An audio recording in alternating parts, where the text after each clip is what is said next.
Chronicle Books presents Trumpty Dumpty Wanted a Crown, Verses for a Despotic Age. Written and read by me, John Lithgow.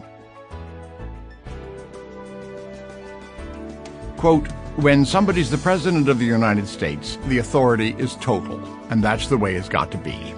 End quote. Dumpty, April 13th, 2020. Introduction. Just yesterday. Yesterday, some crazy stuff happened in Washington, D.C. You remember?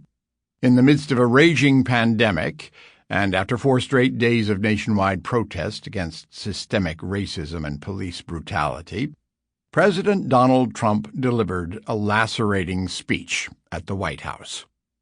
He called himself "Your Law and Order President," and threatened to use American military force against Americans.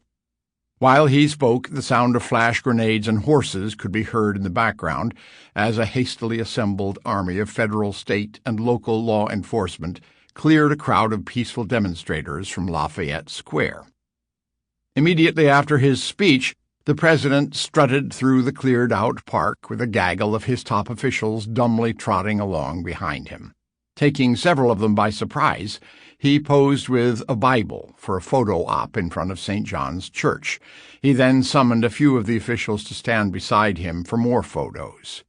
They included his rumpled Attorney General, his bewildered Defense Secretary, and his perky new Press Secretary. They looked like hapless audience members hauled up on stage by Dame Edna to make them look foolish in front of the crowd. It was a scene of autocratic sham glamour that would not have been out of place in a modern-day retelling of The Emperor's New Clothes. King Dumpty's winsome daughter had carried the Bible to the photo op in a $1,540 Max Mara handbag. Much of the country thought this political charade was crass, infuriating, and deeply disturbing. Even Trump's most fervent supporters must have thought it was a really bad idea. I thought it was all those things, but I also thought it was stupid and ridiculous. If it weren't such a horror show, it would have been farce.